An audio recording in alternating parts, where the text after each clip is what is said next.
everyone's wondering, are you going to be running the ball like you did back then, or more high flying passing? What do you think? We'll stick with the offense that they've been running. So it'll be run and shoot and put the ball in the air.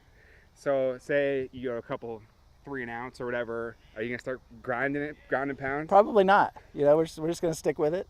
We might integrate some run game as we go through the season, but they've had so much success here with the passing game. There's no reason to change anything. Awesome. All right. Well, why don't you talk about some of the players who are really going to be you're really going to rely on this year? Yeah, I mean, obviously Kellen Lindstrom is a big part of our team. He's one of the best high school players I've seen in Springfield, so he'll be a key for us. Carson McTagg on the defensive side at linebacker will be another key player for us over there.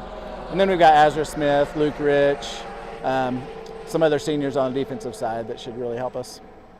So, I mean, how do you leverage that? I mean, you have such a generational type of player here in Lindstrom.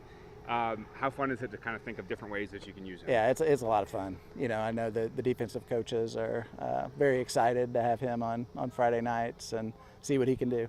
So you get, it's typical for coaches to get 10 days to prepare as a head coach. Yeah, exactly. What's that been like? It's been crazy.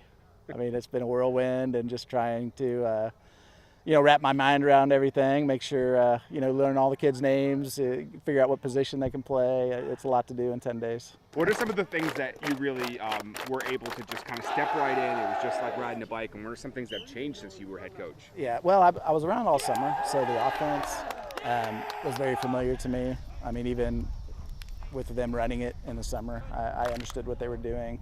I'd watched them play in the past, so that wasn't any big deal.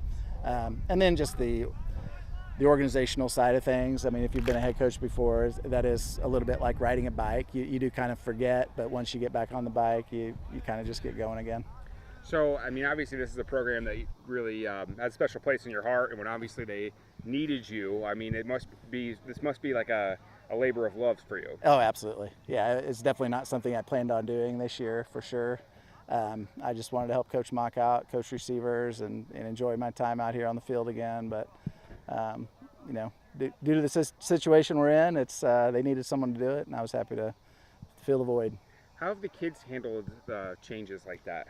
Yeah, it's been rough on them, but they've handled it well. I mean, they're extremely resilient, so they've shown up every day. They've worked hard every day, so they're getting through it. Football is one of those sports where it teaches you how to face adversity, so they've done a great job. This can be one of those things that some consider a distraction, some can consider a rallying point. What are you seeing?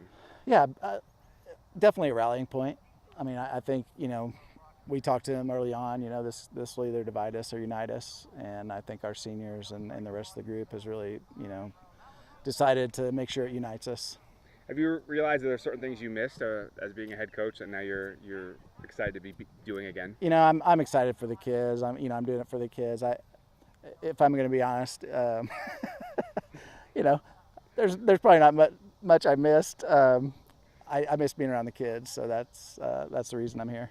The quarterback situation, I mean, you're obviously replacing Cole Forbacher. Yeah, well, Cole's a great player. I've known Cole for a very long time and followed him as an athlete. So replacing a quarterback like that is very difficult. Fortunately, we have 3 really good options here. We've got a senior in Kylan Mabins, then we've got a junior with Rex Dieters, and we've got a sophomore with Cash Newberry.